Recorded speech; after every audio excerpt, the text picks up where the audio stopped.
Good evening, everyone.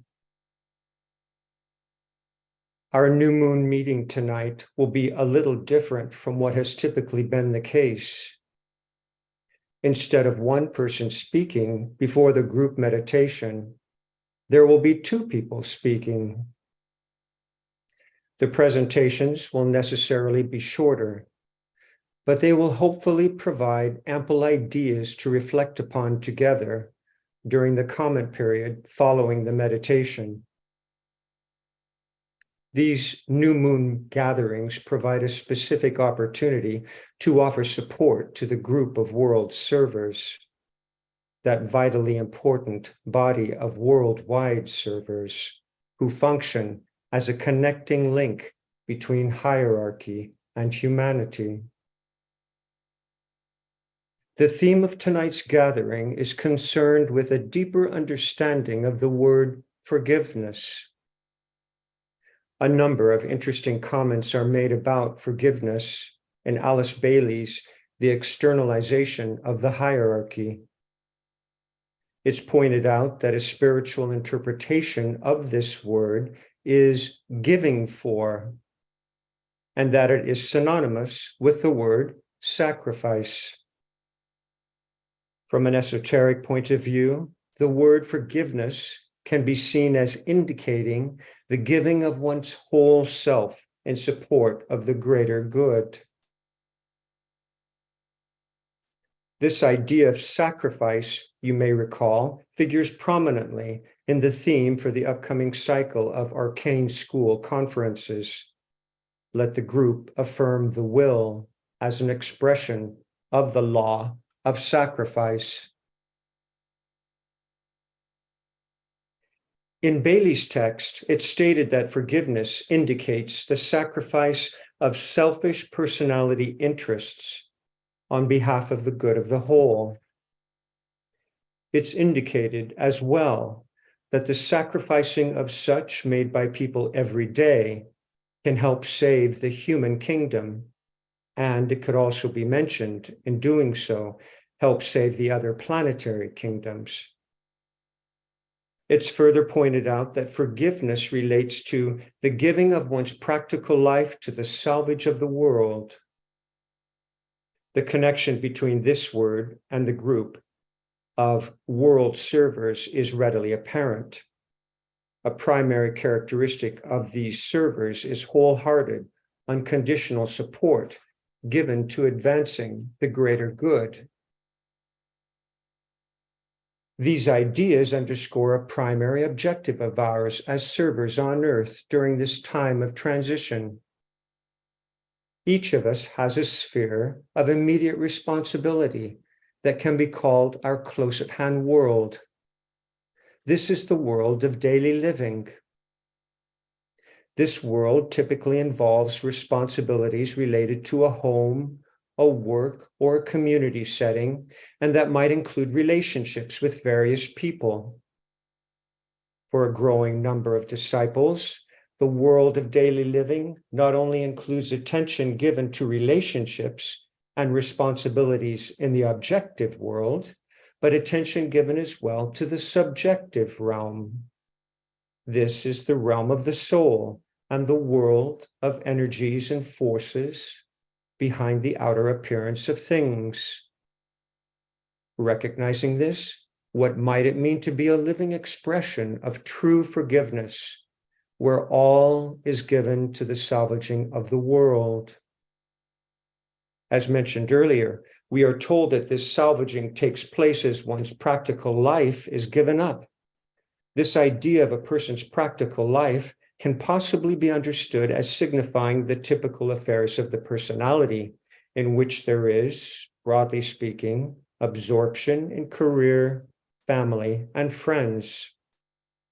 However, the experience of life becomes very different for the individual whose identification is shifting from the personality to the soul. An idea from Alice Bailey's text, Esoteric Psychology, Volume 2, underscores this point. It states that the moment a man identifies himself with his soul and not with his form, he understands the meaning of the law of sacrifice. He is spontaneously governed by it. Once identification with the soul is underway, the point of view from which a person interacts with his or her world is less and less oriented in the personality and increasingly oriented in the soul. The qualities and characteristics of the soul become more apparent, and effort is steadily made to align outer expression with this new sensed inner reality. So while all of the activities of daily living are still addressed, the point of identification from which they are now handled is very different. That practical life, as understood when personality identification is present, has gradually been relinquished in recognition of soul purposes, with a key objective being contribution made toward the salvaging of the world in the expression of true forgiveness. Those associated with the arcane school, who are more senior in age, recognize that this soul mission is rightly carried through to the end of one's time of incarnation. It's understood that there really shouldn't be any diminishing of this sense of purpose, even though different frailties of the physical body may be experienced. An excellent article that was originally published in the Beacon in 1971 underscores this point. The article is called Age in Relation to Discipleship and was written by M.F. Hazelhurst. The article states that in youth and middle age, a person is often called upon to cope with the demands of diverse, outwardly oriented commitments, the many commitments that can arise through handling the daily activities of one's world. Yet with the arrival of the disciples' so-called older age, these outwardly oriented commitments often lessen in number. This period of time, therefore, can be looked upon as a particular opportunity to deepen meditation and to intensify identification with the soul, or on a higher turn of the spiral, with the spiritual triad. Hence, participation in the mission of salvaging the world rightly doesn't diminish as the physical body ages. So the giving up of one's practical life, the life of personality orientation, in favor of identification with the soul, enables a person to recognize a deeper meaning of forgiveness, the giving of one's whole self in support of the good of the whole. It takes time and persistent effort to relinquish personality identification. It's understood that careful attention must be given to the establishing of what could be called spiritual habits of behavior. These spiritual habits include observation of the content of one's thoughts, so that the capacity to think isn't misused. Such habits also include observation of one's words, so that they too are not misused. These habits include as well observation of the emotional vehicle, so that an inclination to emotionally react isn't tolerated. And they further include a concern for wise action. Once a person's concern is to demonstrate as fully as possible identification with the soul, effort is consistently made to relinquish personality self-interests. As this steadily occurs, one finds that intuitive sensitivity to the greater good rapidly grows. A sense of spiritual purpose through support given to recognized group objectives increasingly guides a person's life expression. One finds as well that there is a sense of playing a part in a tremendous effort underway to salvage the body of humanity from control by the forces of materialism, a part which comes to focus in the right handling of that close at hand world unique to each of us. Let us now say the mantra of the will. Michael will then speak next and shift our consideration of forgiveness from a focus on its more personal expression to an exploration of this word in relation to domestic and international relations.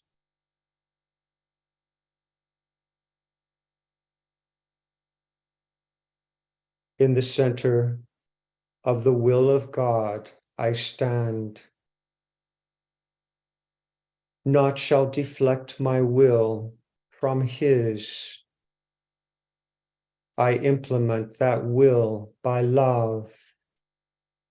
I turn towards the field of service. I, the triangle divine, work out that will within the square and serve my fellow men.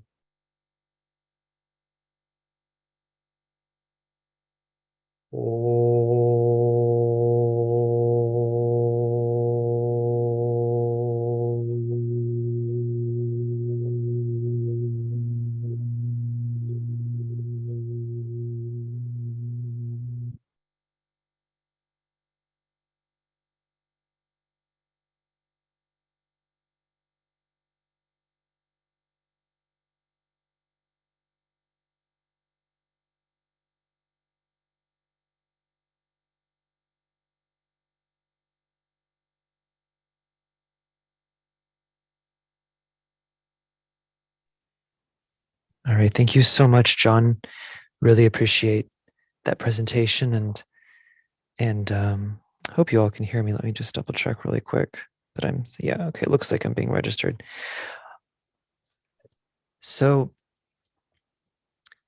as John so eloquently described, forgiveness is a very important spiritual virtue, and it has a much deeper meaning than its popular usage normally suggests. At the core of forgiveness, as John described, is giving for. And this is fundamentally about sacrifice, the right use of the will, and it leads to at-one-ment, to the right adjustment of relationship between the various units of a greater whole. In the purely interpersonal sense, forgiveness does involve the conscious release of feelings of resentment and anger towards a person or group that has done one some wrong. But when viewed from the perspective of the group, the nation, or even the planetary whole, it takes on expanded significance. For instead of a focus on freeing oneself from emotional limitation, forgiveness becomes about the right adjustment of relationship at every level. When viewed from the perspective of the group, forgiveness involves the relinquishment of limitation for the greater good. And today I'd like to speak just a bit about forgiveness as it can be and is being applied at the group level. There are a vast range of national, religious, and cultural groups throughout the world today. And many of these span across state lines and are divided within themselves into many subgroups. Many communities have overlapping membership in multiple cultural, national, and religious groups. And this overlapping yet diverse group membership is one of the outstanding qualities of human civilization. There are many wrongs which, once committed, infringe upon the very careful and delicate work of building and maintaining right relationship between all of these various and overlapping and interconnected identities. Such wrongs include, but are not limited to, violence and harm in the physical sense, the violation of basic human rights, interference with the free will and sovereignty of the group over its own affairs, and indirect harm through economic or political subversion, and also propaganda or discourse, which perpetuates unresolved historical conflicts of the past. Today, much of the work to prevent, to mitigate, and to resolve these hindrances to right relationship is encompassed within the framework of peace building. Increasingly, peace building has come to encompass more than simply the prevention and resolution of physical conflict and it aims to eliminate its underlying causes and to otherwise manage conflict at every level. This includes conflict prevention, to address the underlying causes of conflict before they arise, conflict management, to mitigate the adverse effects of conflict while it's ongoing, conflict resolution or transformation, which aims to end ongoing conflict, and post-conflict reconciliation, which aims to mitigate the chances of conflict recidivism. Key to the work of building a sustaining peace at all of these stages are two qualities which are very relevant to today's theme of forgiveness. These are reconciliation and justice. International reconciliation aims to rebuild relationships among groups who have been affected by conflict and it seeks to restore trust both between these groups as well as between citizens and the state. It aims to disrupt enmity and hatred and to build in at least a measure of harmony, cooperation, and decency. One outstanding example of a successful post-conflict reconciliation can be seen in US and Vietnamese relations. So just a brief recap of history for those who may be unfamiliar. The Vietnam Peace Accords were signed in early 1973. And unfortunately, these really never aimed to truly restore peace at all, but really rather were peace accords were were signed in order to provide political coverage for the US withdrawal from a war that had been going on for many, many years. The formal war actually ended 2 years later when the North Vietnamese defeated the US allied South Vietnamese government. But at that point, it still took 20 years, in 1995, for US and Vietnam to reestablish normal diplomatic relations. And this is what first enabled the reconciliation process to begin. Since that time, reconciliation has occurred largely at the grassroots level by individuals who had been directly harmed by or suffered the trauma of the war. One injured US soldier moved to Hanoi in the 1990s to establish an organization called the Vietnam Assistance for the Handicapped, which helps handicapped people to find training, jobs, and support. Many Vietnamese Americans have also returned to Vietnam to provide education and job assistance. And such acts are certainly sacrificial in nature and are based in the giving for, which is the keynote of forgiveness. Though forgiveness at the emotional and interpersonal level is surely one component of these grassroots initiatives, the sacrificial giving which they embody have even more far-reaching effects within the mind and at the group and the national level. Following Vietnam's shift to a free market economy, America has become Vietnam's biggest export market. Both the success of Vietnam's free market economy and their trade relations with the US have greatly improved public perception of the US by Vietnamese. The restoration of positive public perception has profound implications for reconciliation between the two countries. Interestingly, it is the result of shared economic ideas and the subsequent cooperation in the field of economics and commerce, which in this instance becomes a less obvious expression of forgiveness. These agreements required a measure of prejudice and animosity from both sides to be relinquished, and thus a forgiveness of sorts. Another fundamental barrier to right relationship between national and international groups, and also very related to forgiveness, is a real or perceived lack of justice. And forgiveness here plays a vital role. Forgiveness here too can play a vital role in restoring this justice. Justice is inherently subjective.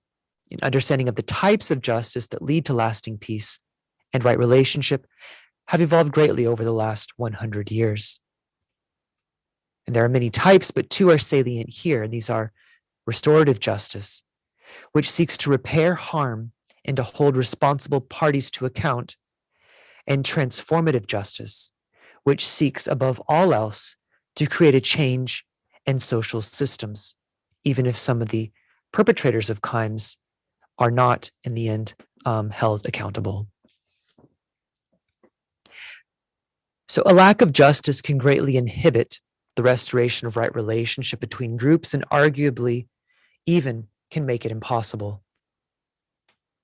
Sometimes even a perceived lack of justice is enough to prevent reconciliation. One such example is relations between Japan and South Korea, which today remain strained despite decades of attempts at reconciliation. During World War II, many abuses were committed by Imperial Japan against Korea, notably the so-called comfort women, Korean women who were enslaved and forced to have sex with military soldiers. The 1965 Reconciliation Treaty was forced through in Korea by dictator Park Chung-hee, despite profound public opposition, largely because many felt it did not hold Japan to account. The agreement sought primarily the restoration of economic cooperation. However, decades of such cooperation have not been enough to make up for this continued perception of injustice. The 2015 agreement on comfort women is also widely perceived as insufficient and beholden to political expediencies. South Korea's continued insistence on restorative justice and Japan's unwillingness to meet these demands today strains the relations of these countries in numerous small but significant ways. And though the rebuilding of relationship continues to proceed along numerous lines, the lack of perceived justice prevents the process of forgiveness and reconciliation from moving forward. One of the key necessities to reestablishing justice is the elimination of hatred. For, quote, hatred closes the eyes of justice, end quote. Hatred limits the ability for right discrimination, and it grants a distorted perspective of the truth. The practice of forgiveness at both the interpersonal and group level is an effective way of eliminating hatred and restoring that right perspective and discernment, which is key to right action and right relationship. The fullest practice of forgiveness takes us from the overcoming of emotional limitation into the mind, and from there to a sense of the whole. Through further alignment with the soul, the quality of sacrifice for that whole naturally supervenes. And this leads to the relinquishment of all which blocks the free flow of relationship, thereby unifying all divisions and creating that peace which passeth understanding and makes of all peoples positive and dynamic forces for good. Forgiveness, reconciliation, and justice. All three are necessarily different parts of the same great act, redemption. We are told redemption is the entire purpose for the formation of our planet and of all which lives and moves upon it. And as we learn to cooperate with this greater life, the whole in which we necessarily find our part, the past is resolved into the present, and both can then be projected into the future. In the words of St. Paul, forgetting the things which are behind, press forward. And so let us now proceed with our meditation, strengthening the hands of the new group of world servers.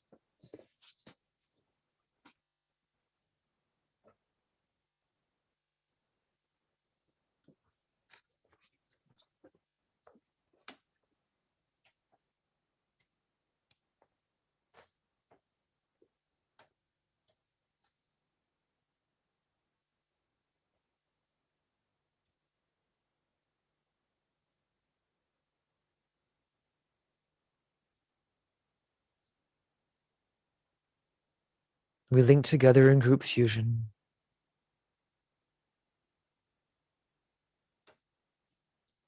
I am one with my group brothers, and all that I have is theirs. May the love which is in my soul pour forth to them. May the strength which is in me lift and aid them. May the thoughts which my soul creates reach and encourage them.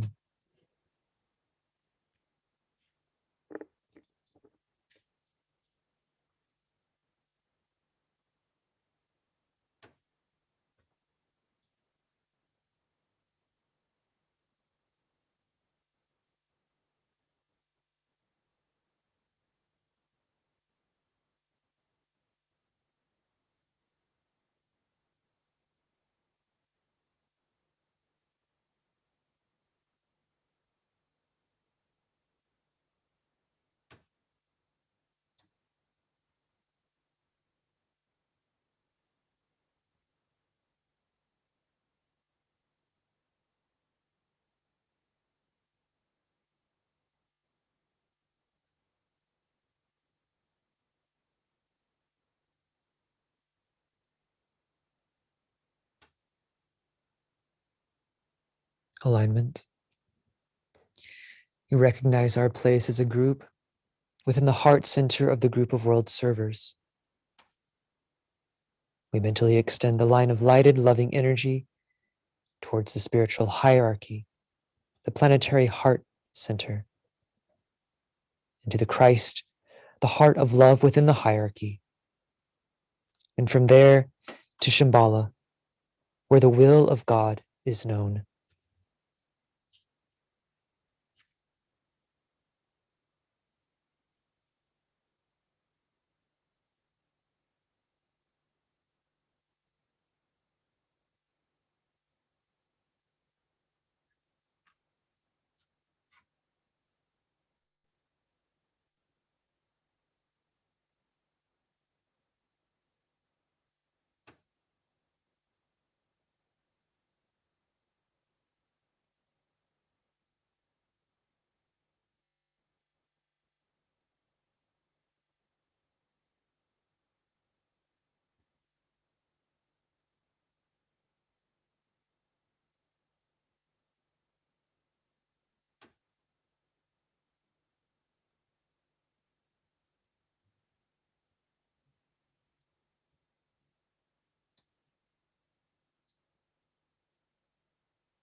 Higher interlude. Hold the mind focused for a few moments on the planetary role of the group of world servers, mediating between hierarchy and humanity, responding to hierarchical impression, and mediating the plan into existence.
Meditation. We reflect on the seed thought. Through the impression and expression of certain great ideas, humanity must be brought to the understanding of the fundamental ideals which will govern the new age. This is the major task of the group of world servers.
precipitation. Visualize the precipitation of the will to good, essential love throughout the planet from Shambhala to the planetary heart, the hierarchy, to the Christ, the group of world servers, through all men and women of goodwill everywhere in the world, and finally, to the hearts and minds of the whole human family.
Lower interlude.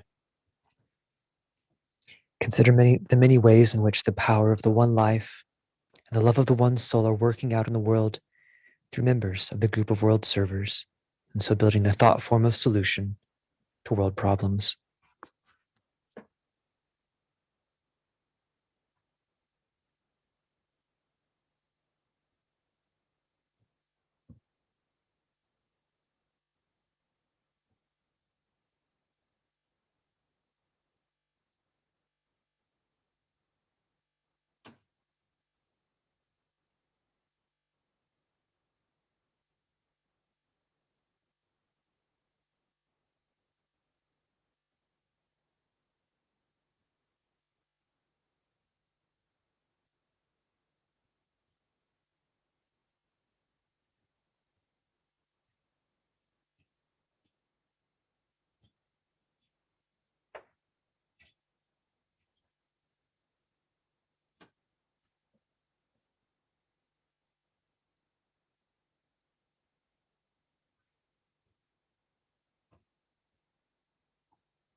Distribution.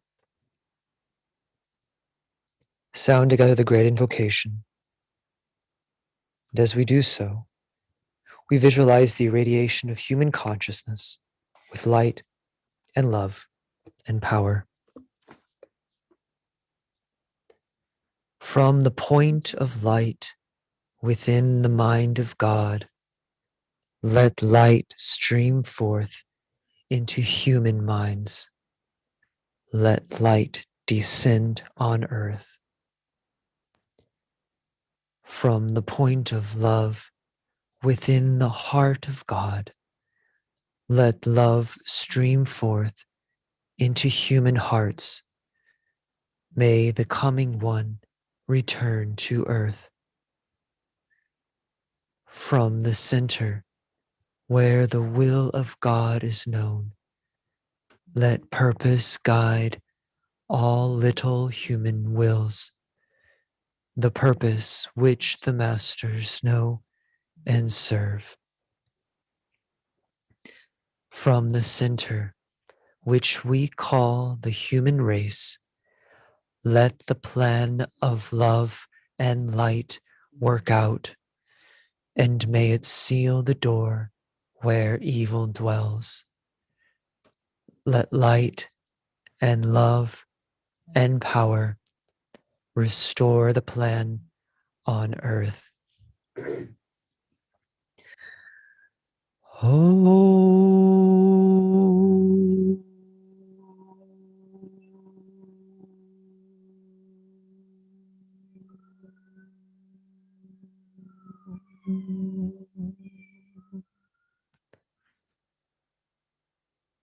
Oh.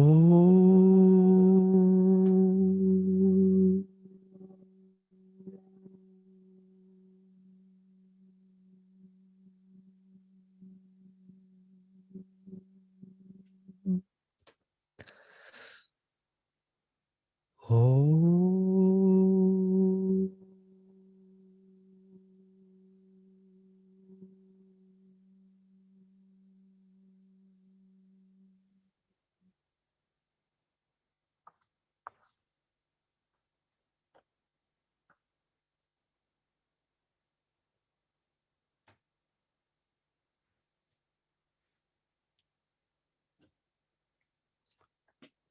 Thank you, everyone. So I'd like to invite John Rieseman to come back on. Hi, John. Yeah. Hi, Michael. Go ahead and mute that real quick. All right. Sorry, I was just going to say we have a bit of a technological limitation here, John, that it's that we have to, we can't have both our audio output and our audio input playing at the same time because we get feedback. They're on different systems. Okay. And so it may mean that we're talking and so basically I can't hear you until I finish talking. All I'm trying to say is, John, if for some reason you want to chime in and we won't shut up, you could just raise your hand like any other host would, but then I'll know for sure that you're trying to speak. Okay, I'm so sorry. This is something we've been trying to resolve for basically over a year now, and it's just been one technological thing after another. But let's not put any more focus on that. So I'd just like to invite anybody now. This is the time of the meeting. Anybody who would like to can speak and to share their thoughts on the theme. And to raise your hand, you can just go to the reactions toolbar and then click on raise hand.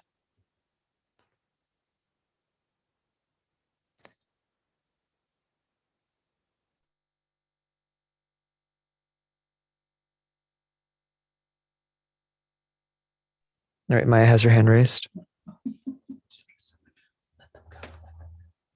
Okay, she said, excuse me, so let the person on the Zoom go. So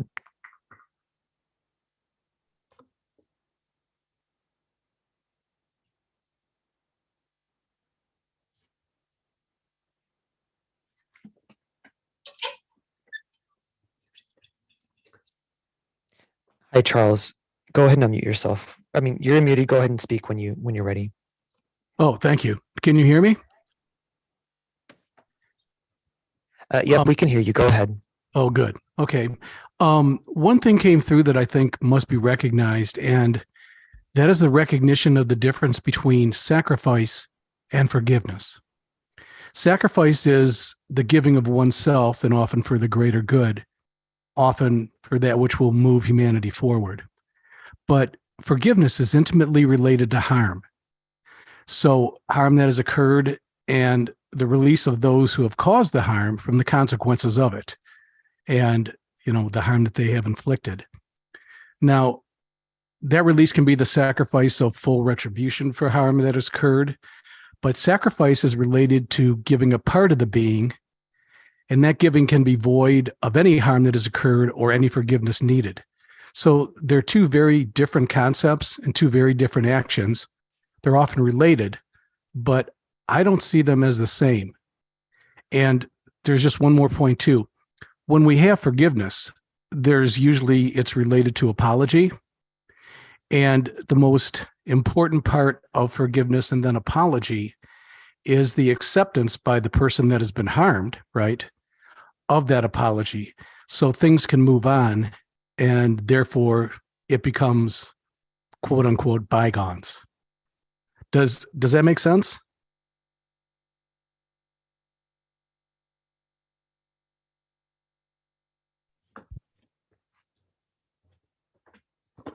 Yeah, thank you so much, Charles. I really appreciate your comment. It does make sense. Thank you. I'm going to pass this on to Maya next.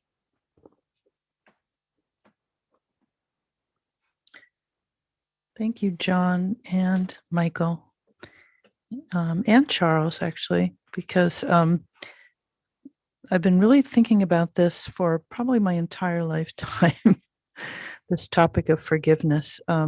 Towards the end of Michael's speaking, the quote from the Bible of Jesus as he's being crucified and saying, "Forgive them, Father, they know not what they do," suddenly popped into my mind.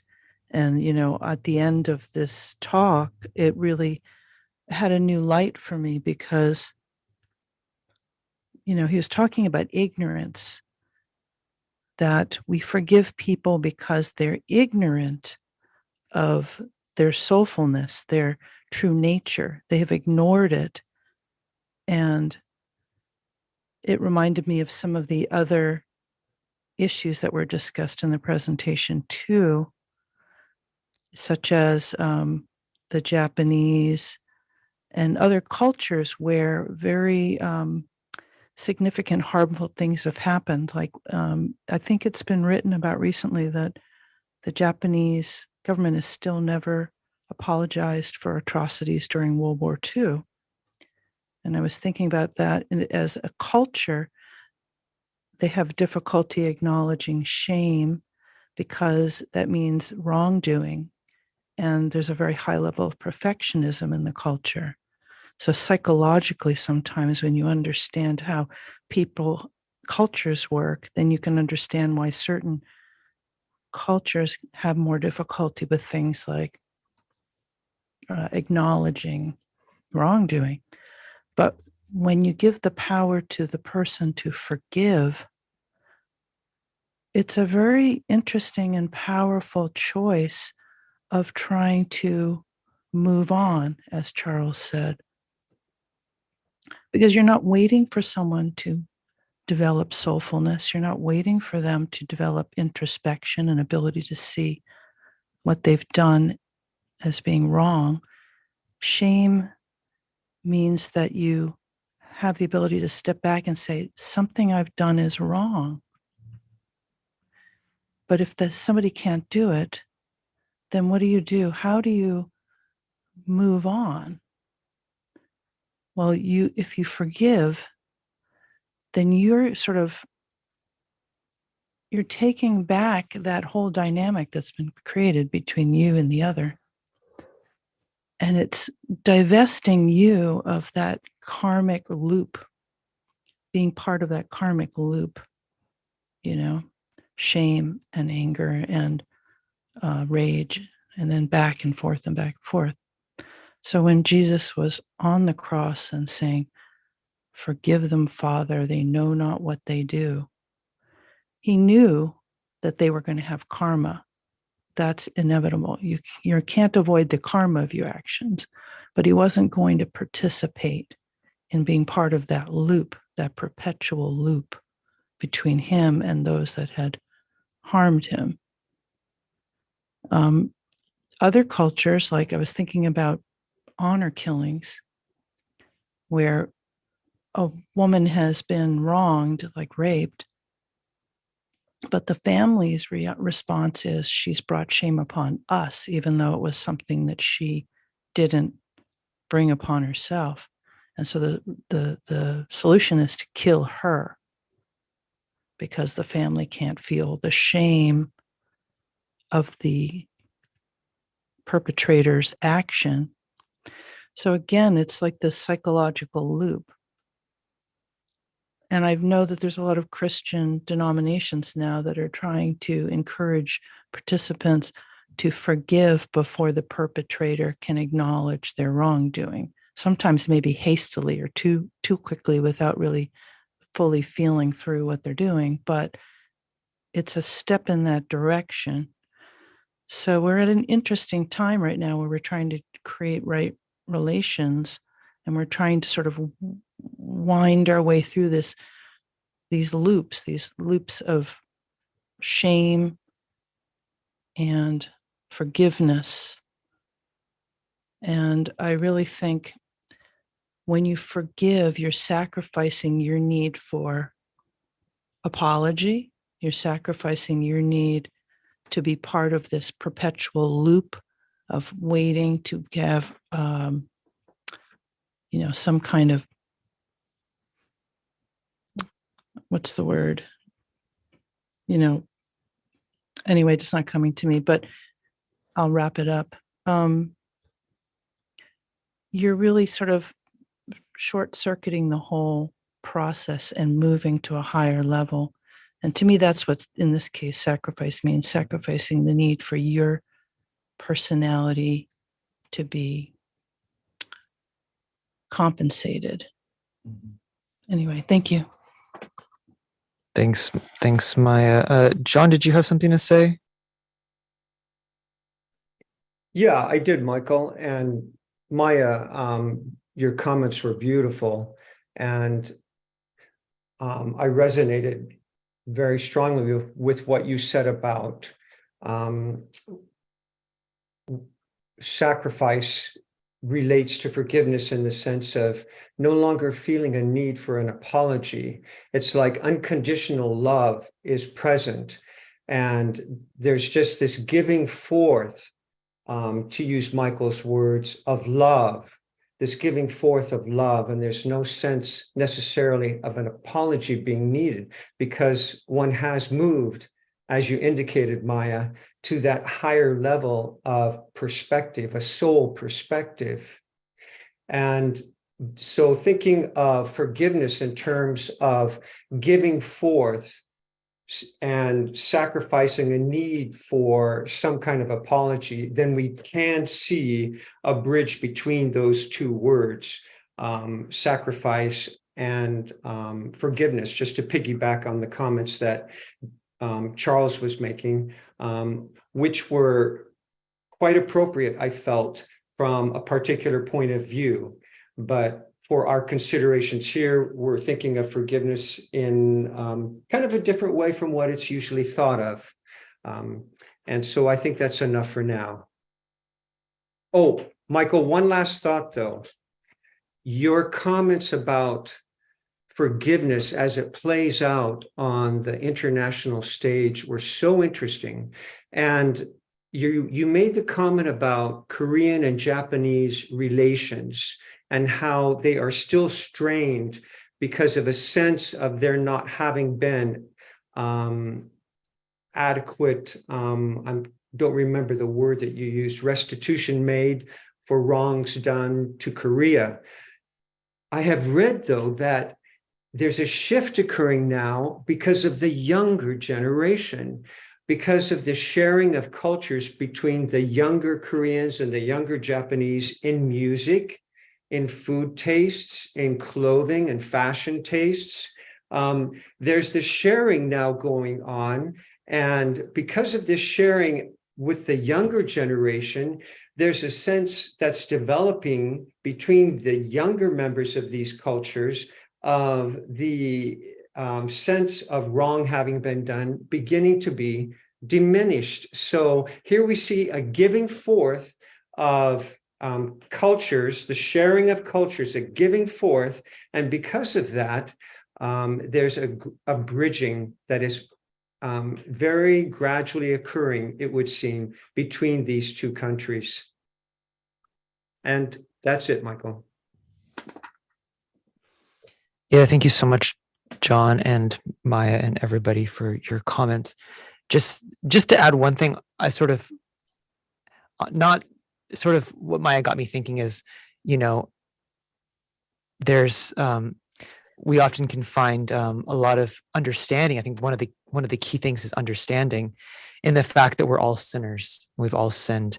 And especially at the international level, I think one of the things to realize is that every country has a lot of blood on their hands, pretty much, not literally but pretty much every country. If you go back especially far enough in the history, and especially in human history in general, there's been a lot of war, a lot of wrongdoing, and even ancient karma always comes due in the end. And so it's not yeah. They feel shame about it so that they can. Mm-hmm. might ask, but do they feel shame about it? But yeah, I think that's a major limiting factor. Yeah. Yeah. That's why to me, forgiveness is like, it circumvents that. Mhm. You don't wait for them to develop shame. Yeah. But just, I know, Charles, you raised your hand, but you've already spoken and Santana hasn't. So I was just going to let Santana speak. Santana, if you could go ahead and unmute.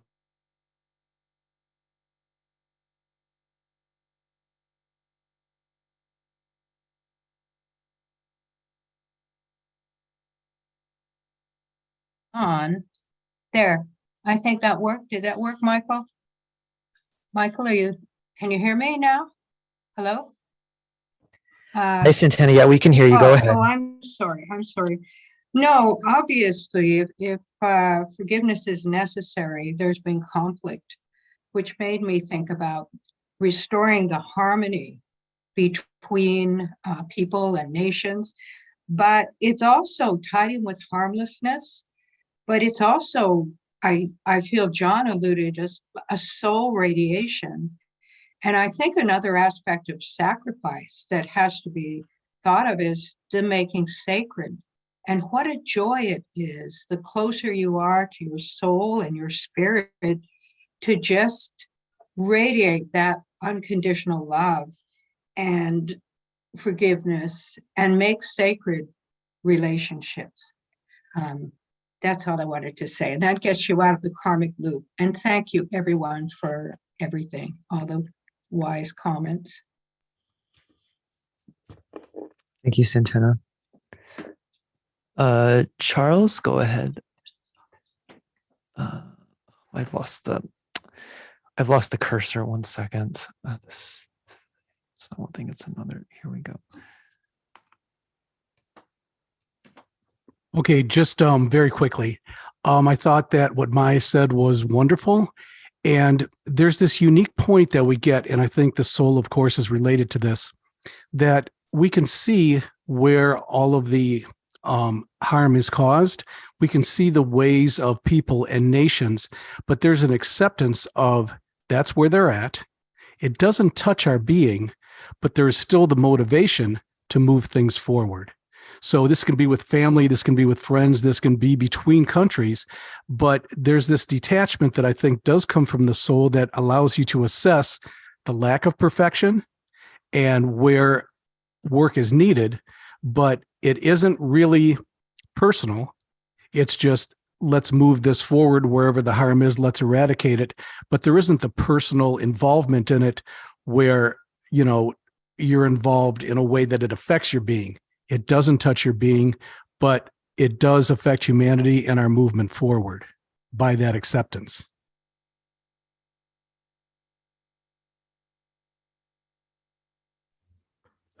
Thank you, Charles. Absolutely. There's a lot of really great comments in the chat.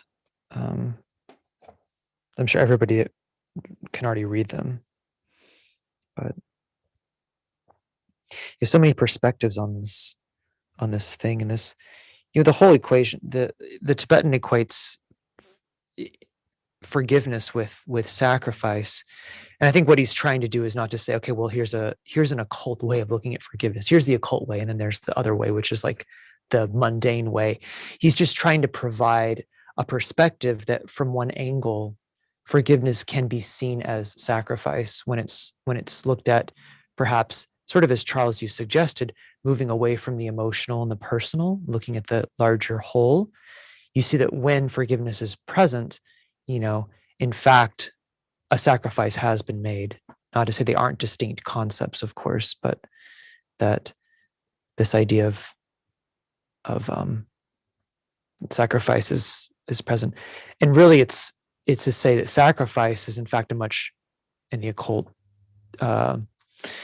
philosophy, is actually a much greater thing than we realize. And in fact, one can sacrifice at many, many different levels. And even John alluded to the Arcane School keynote this year, the upcoming conferences, is let the group affirm the will as an expression of the law of sacrifice. And so in some way, even this very, very sort of ineffable and indefinable concept or energy of the will is in fact just one aspect of this great law of sacrifice, which is, as Santana stated, the law of wholeness and of making holy.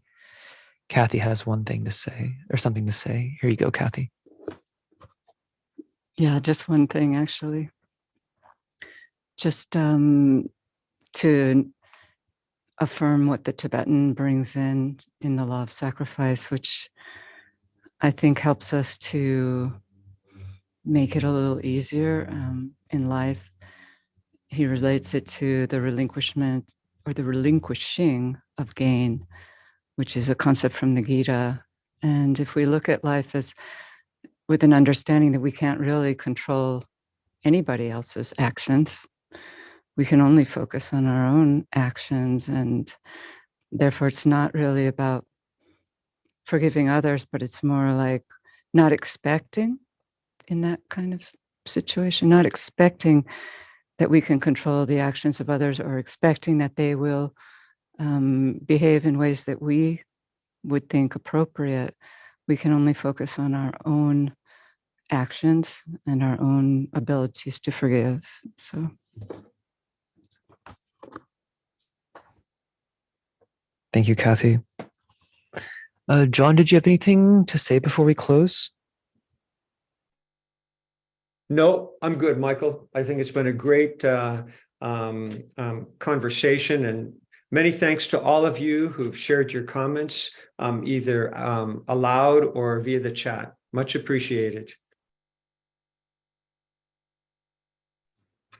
Thank you so much, John.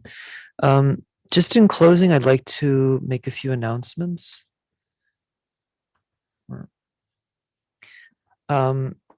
So the next full moon meeting will be the Taurus full moon, the full moon of Wesak, which will be held Friday, May 5th at 1 p.m. Eastern time. So this is in order to observe the exact moment of Wesak.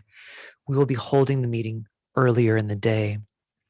In this Wesak full moon meeting on Friday, May 5th, we'll actually sort of inaugurate the Arcane School conferences, because the New York Arcane School conference will be held the next 2 days, Saturday, Sunday, May 6th and 7th, from 2 to 5 p.m. Eastern Daylight Time. It's New York time. And so we invite all of you to go to www.lucistrust.org/conference and to register for the Zoom links, or if you live nearby, perhaps even to attend in person. We have rented a room, a very nice room at the 3 West Club, and we hope to see as many of you who can be in attendance there, either in person or on Zoom. It's going to be a really, really great event.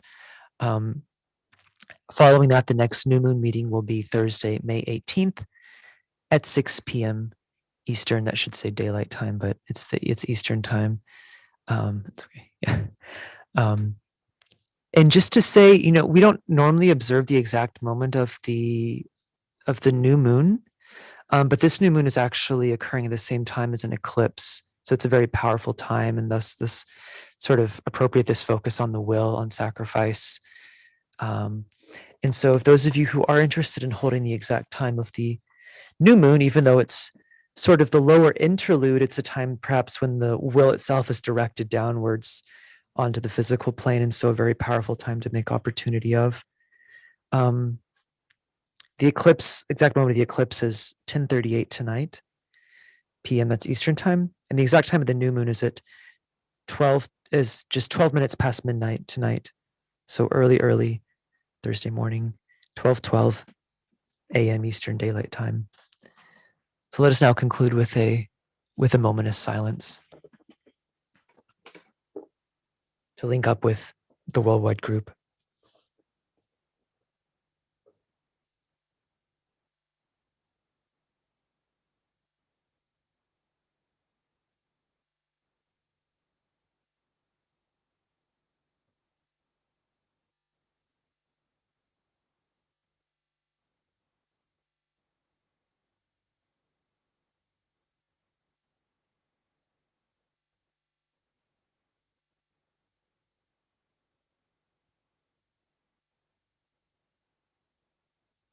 Thank you.